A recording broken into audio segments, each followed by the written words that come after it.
Chapter 13.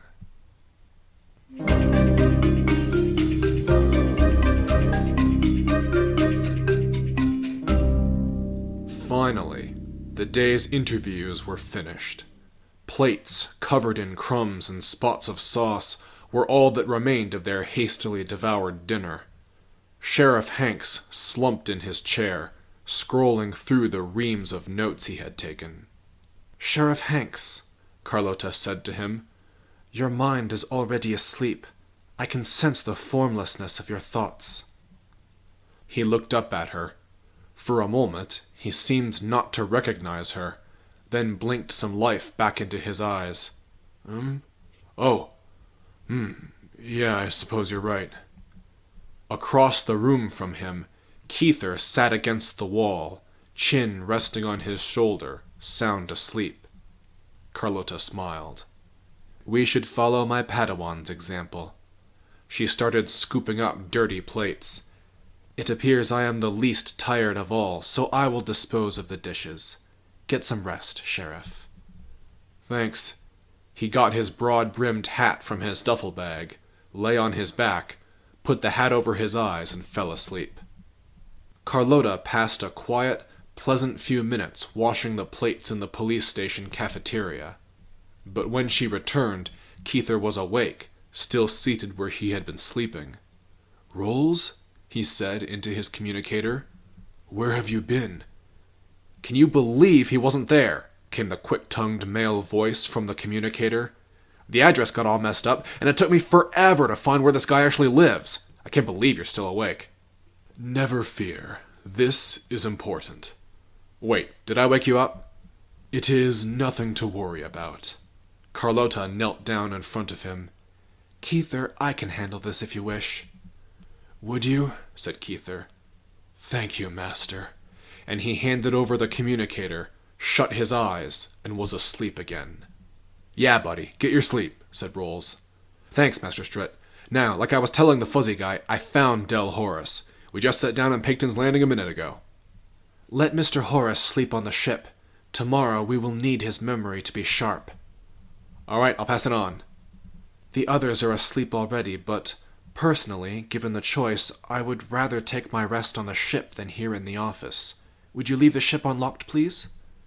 "Of course. I'm gonna get some shut-eye myself. Good night, Master." "Good night, Rolls." The walk to the landing pads was not brief, and in spite of the agreeably crisp autumn air, it was not pleasant either, for it was not a walk that most middle-aged women would have been safe making on their own. "Hey," said a rough male voice, "what are you doing here?" A Nikto thug stepped out of the shadows, pointedly sharpening a knife in his hands. Carlota waved her hand, connected to the force, and intoned, "It is none of your purview." "None of my purview." With a twirl, the Nikto pocketed his knife and walked away. After a few steps, he stopped and muttered, "Wait, what the hell's a purview?" When she reached the ship, she found the lights on and the occupants very much awake. Rolls sat on one side of a fold-out table, a sheaf of cards in his hands. "See?" he said across the table. "So just play the -1 card and you win the round. I'm telling you, man, we'll make a Pazak champ out of you yet!" He looked up. "Oh, hey, Master Strit." Across the table from Rolls was a Yostinite man with a rough, handsome face degraded by age and sadness. His eyes were the only young thing about him, full of hope and intensity. "You must be the Jedi," he said, standing up. "It's good to meet you." "Likewise. You're Mr. Del Horace, I assume?" "Yeah." "I did not mean to intrude. I thought I would find you both asleep." "How can I sleep now? I thought I'd never see my daughter again, and now she's been spotted alive." Is she okay? I've got to know." "Your daughter is alive." "What's she doing?" Carlota clenched her teeth. This would not be pleasant. "Before I tell you, you should take a deep breath and center yourself." "I'm ready. I'm dead sober." She debated where to start. I should tell you that the Jedi believe in relinquishing attachments to achieve inner peace, No, come on, don't give me the runaround. I've waited 8 years to find out what happened to her. Just tell me. He radiated fear, hope, and rapt attention. His sun rose and set by the safety and well-being of this person he had not seen in years. Carlota knew how that was. She looked past him at Rolls, wondering how much he had told him, and Rolls answered with a guilty shrug. With a deep breath, she worked up the nerve to tell everything. The sheriff would not wish for me to tell you, but to withhold the truth would be inhumane. It appears that your daughter, Scylla Horace, has turned to the dark side. What does that mean? When a being connects to the Force, she can do one of two things. She can channel it to her will in harmony with the universe, and thereby heal the sick or invigorate one's friends and allies. On the other hand, she can create snarls in the Force, and direct those snarls to damage the bodies and minds of others. Del squinted. You're saying my daughter has the Force? No one can possess the Force, but only sense it, flow with it like a river current. But she does! Scylla's a Jedi! No, I am sorry to tell you this, but a Jedi taps only into the light side of the Force, and your daughter has walked a darker path. We found her because she destroyed a droid unprovoked. That's not a big deal, is it? It's only a droid. She is also a suspect in the recent disappearance of a young woman. Sheriff Hanks suspects murder, and he fears it may not be her only one. No, that doesn't add up. Del shook his head, and his face hardened and brightened with certainty. Think about it. It's been 8 years. If she was doing crimes the whole time, she would have been caught again. You got it wrong. That's not my girl. People can change, Mr. Horace. With all due respect, how well do you know your daughter? His smile showed a few cracks. It's been a while, I'll give you that. You know, don't you, that her history is checkered? She was on the mend. Carlota did not need the Force to sense his sincerity, because it was familiar to her. It was a teacher's faith in his student. After all that he had invested in her, he could only defend her. Perhaps your daughter was for a time, but then she changed her path. Now Del's face went slack. Do you really think? I mentioned that the dark side can corrupt minds. The woman who recently vanished had a male cousin, and the cousin had a lover who called herself Scylla Horace. When he refused her his further affections, she called on the Force to alter his thoughts and compel him to accept her. Against all odds, it failed. Are you sure? How do we know it's her? Maybe it's not her. But it was plain to see that he knew it was. He grimaced. He closed his eyes. He made a visible effort to hold himself together, but he failed. He shook, and tears leaked from his eyes. I'm so sorry, said Carlota.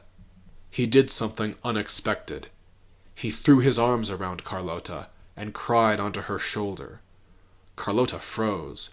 For an outsider to embrace a Jedi simply was not done.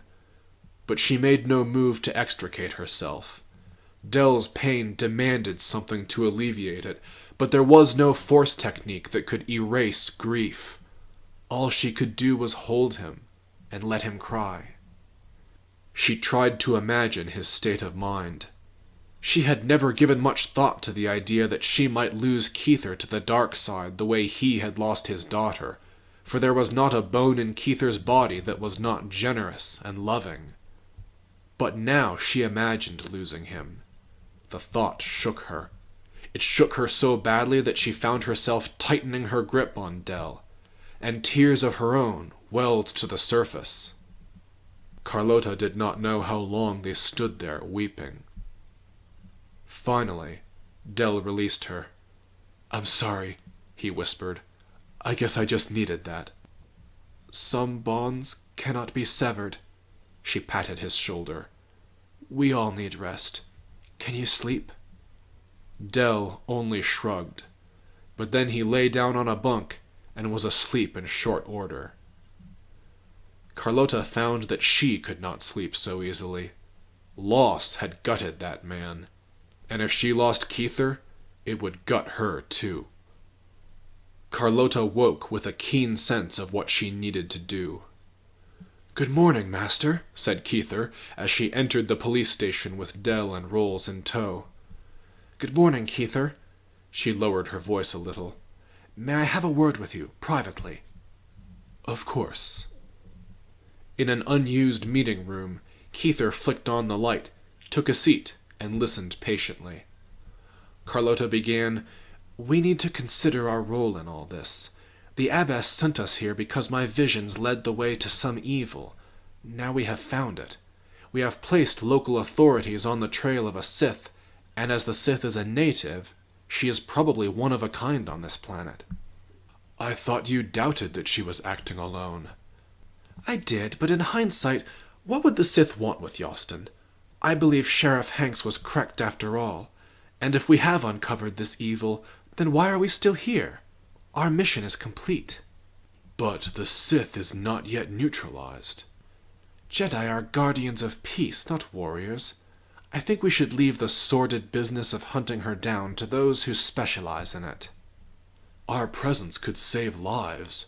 Hunting down a rogue murderer is not the same as going to war." "But why should we exceed our mandate?" "Jedi never do the minimum required. Didn't you teach me that?" "Perhaps our services are more needed elsewhere. You have your practice, I have my class." She looked imploringly at Keither. "Master, please forgive me for asking, but are you telling me the real reason you want to leave?" Those words gripped Carlota by the throat and wouldn't let go. At the same time, she dropped her guard, and a crushing weight lifted from her as she spoke the truth. "Perhaps not."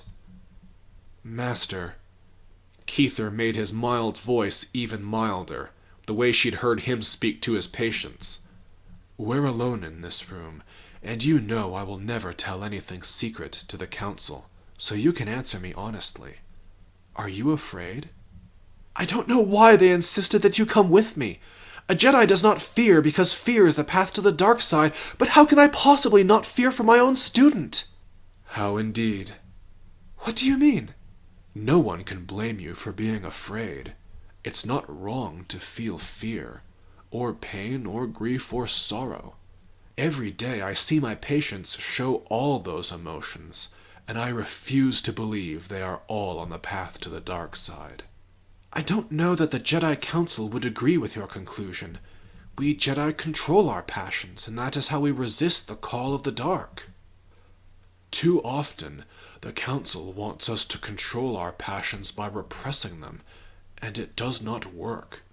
We should be controlling them by facing our fears instead, by talking about them and getting through them, the way you did just now.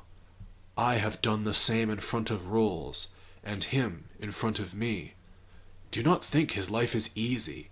To get to where he is now, he has had to make decisions no one should ever have to make, and it still haunts him. But we can lean on each other and help each other through our hard times. If more Jedi did that, fewer of them would become Sith." "Keither!" "It is heretical, but it's true." "Then you don't feel that my fear is wrong?" "If it is wrong, then every sentient being in the galaxy is wrong." "Then I know what I must do." She went for the door and held it open so he could leave. They found Sheriff Hanks sipping on a cup of some steamy liquid. When he saw Carlota, he offered, "You look like you're raring to go this morning." "Actually," said Carlota, "there is something I have to tell you all." Dell and Rolls stopped their conversation and listened. "The Jedi Council erred when they sent me. My visions may have directed me here, but I am simply not suited to this dangerous pursuit. Keither, it is time we returned to the Jedi Temple." Keither quirked his ears down. "You still want to leave?" "Yeah, we still need your help," said Hanks. "We've got a lead on the Sith, but we're not done yet. Not by a long shot." Carlota was undeterred. "A recent conversation has made me realize that we should admit our fears and not deny them." "Master," said Keither. "This isn't what I meant." "Come, Keither, we have done what we came to do." "No, master." Carlota felt as if she had just leaned on a wall and fallen through it. "You heard the sheriff," he went on. "We're still needed.